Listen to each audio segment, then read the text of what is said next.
Bom, então vamos continuar aqui com as atividades ali da aula passada. Então, na página 21, então nós temos o exercício 24. A internet é um tribunal. A afirmação acima configura um exemplo de metáfora.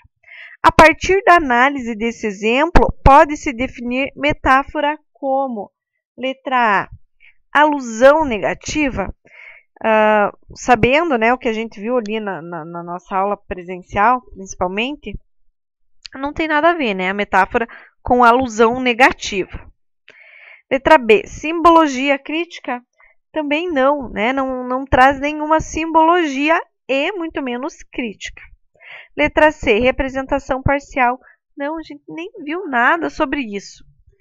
Letra D, uma comparação subentendida. Sim, nós vimos na nossa aula presencial que nós temos a comparação e a metáfora. A comparação, ela traz elementos, conjunções, palavras que indicam a comparação, né? Por exemplo, tal qual, como, né? Tanto que, enfim. Já a metáfora, ela é uma comparação subentendida. O que isso significa? Que é uma comparação sem esses termos. Então, aqui, a internet é um tribunal. Vejam que há uma comparação subentendida nessa frase, pois a ideia expressa é de que a internet é como se fosse um tribunal. É tal qual um tribunal. Então, seria aqui a letra D. Vamos aqui para o exercício número 25. Texto 1. Meu pai tem 800 cabeças de gado. E o seu? O meu pai só tem um boi, mas ele está inteirinho. Então, o humor da tira, no texto 1, foi conferido, sobretudo, pela não compreensão por parte da personagem Chico Bento da figura de linguagem utilizada por seu interlocutor. A essa referida figura de linguagem dá-se o nome de anáfora? Não, anáfora é um termo que já foi usado no texto e está sendo retomado, tá? A catáfora daí já é o contrário, é alguma expressão, alguma coisa que ainda vai ser falada no texto. Letra C, perífrase? Não. Hipérbole? Também não é um exagero. Aliteração? Também não. Lembra que nós vimos na aula passada que a aliteração consiste na repetição de uma consoante? Não é o caso, né? Aqui nós temos, então, uma metonímia, porque a metonímia é a figura de linguagem que cita a parte para expressar o todo, né? Nesse caso, a cabeça de gado pelo animal. Então, por isso que é a letra B, a metonímia. Número 26. Assinale a opção em que a frase apresenta a figura de linguagem semelhante ao da fala de Elga no primeiro quadrinho. Então, vamos fazer aqui a leitura. Muito bem, você pode remover o excesso de alimentos da nossa residência? Claro, meu bem. Ela sempre fala assim quando temos visita. Então, vamos analisar aqui primeiro que tipo de figura de linguagem que nós temos aqui nessa fala da Helga. Meu bem, você pode remover o excesso de alimentos da nossa residência? Aqui nós temos um eufemismo, né, que consiste na suavização de expressões que podem ser agressivas ou desagradáveis. Então, ao invés dela dizer lixo, né, você pode tirar o lixo aqui da nossa casa, ela usa aí o período, né, o excesso de alimentos da nossa residência. Então, aqui a gente vê um eufemismo. Então, nós temos que achar aqui um exemplo de eufemismo. Então, a letra A, o país está o país está coalhado de pobreza. É um eufemismo? Não. Letra B, pobre homem rico. Pobre e rico, aqui nós temos uma antítese, né? Letra C, tudo para ele é nada. Ó, ideias que se excluem também. Não é um eufemismo. Letra E, não tenho tudo que amo, mas amo tudo que tenho. É um eufemismo? Tá tentando suavizar alguma coisa? Não. E a letra D, o curso destina-se a pessoas com poucos recursos financeiros. Aqui nós temos um exemplo de eufemismo. Então, aqui, aqui nessa alternativa D, o uso de pessoas com poucos recursos financeiros é utilizado no lugar do quê? De pessoas pobres, né? Então, seria esse eufemismo aqui na letra D. O exercício 27. No fragmento a seguir, há a ocorrência de um recurso linguístico que aproxima sensações de planos sensoriais diferentes, conhecidos como sinestesia. Ele entrou no seu passo macio, sem ruído, não chegava a ser felino, apenas um andar discreto, polido. Rodolfo, onde está você? Dormindo? Perguntou quando me viu levantar da poltrona e vestir a camisa. Baixou o tom de voz. Está sozinho? Então, vamos analisar aqui. Letra A. O trecho que apresenta o recurso sinestésico, a exemplo do fragmento anterior, é. Então, só para a gente lembrar que a sinestesia, ela traz algumas características, algumas sensações, né, que a gente só, digamos, sentiria, mas que é nos trazido em forma de palavras, em forma de expressões. Então, a vaia amarela dos papagaios rompe o silêncio da despedida. Então, antes da gente analisar, ali a sinestesia ela está caracterizada ali no texto, deixa eu só voltar, quando ele fala ali macio, né? Ele entrou no seu passo macio e pela expressão sem ruído, que remetem aos sentidos do quê? Do tato e da audição em relação ao passo que a pessoa entra no quarto. Então, aqui nós temos o passo macio, sem ruído, certo? Então, macio a gente sente pelo tato e sem ruído é uma coisa que a gente sentiria, né, pela audição, a gente ouviria. Então, são sentidos que nos trazem, né, que o autor, a autora, que no caso, ela traz para a gente ter esse sensorial dentro do texto. Então, ao ler aqui, qual então o trecho que apresenta o recurso sinestésico, a exemplo do fragmento anterior? É aqui a letra A vaia amarela dos papagaios rompe o silêncio da despedida.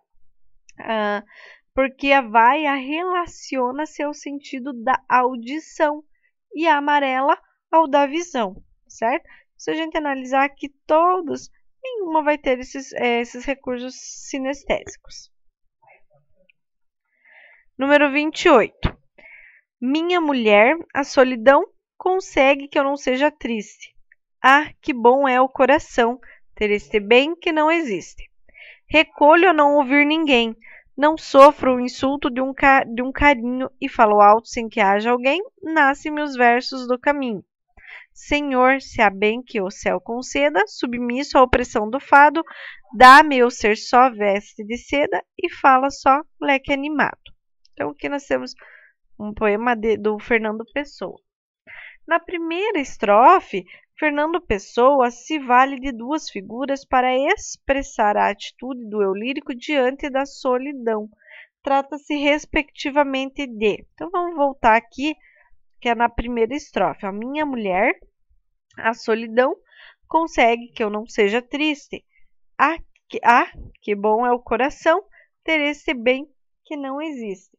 Então, quando o eu lírico trata a solidão como sua mulher, atribuindo-lhe a capacidade de não deixar que ele seja triste, ocorre o quê?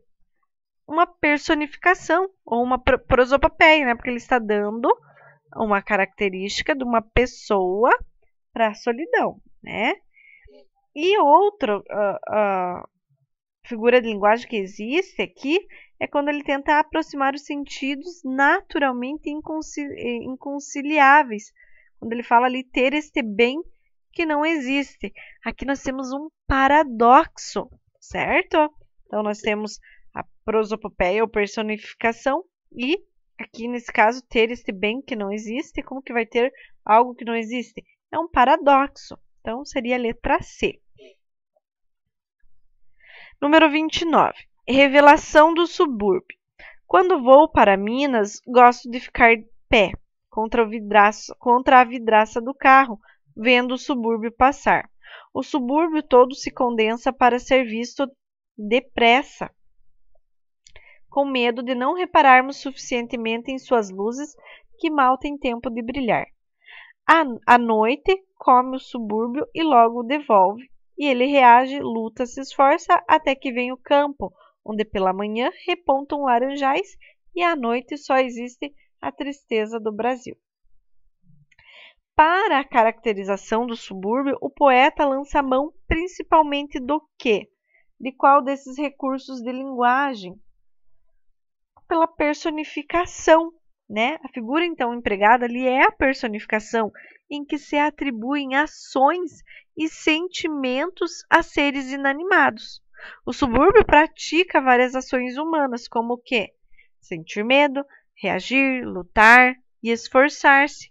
E ocorre também outra personificação aqui, que é da noite, a quem se atribui a ação de comer o subúrbio. Então, por isso que é a personificação, bem escancarada essa figura de linguagem.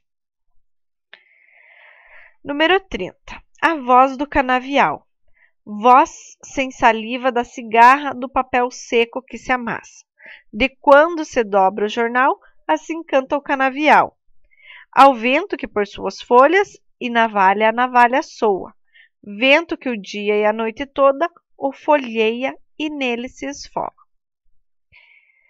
Entre as figuras de linguagem utilizadas no texto, destaca-se vamos ver, antítese. Traz alguma coisa aí de antítese, de ideias que se excluem, né? De palavras contrárias? Não, né? Olha, antítese que consiste na junção de palavras ou ideias antagônicas. Tá certa a definição, mas não é o que traz esse texto. Letra B. A ironia, em que se diz o contrário daquilo que se quer dar a entender.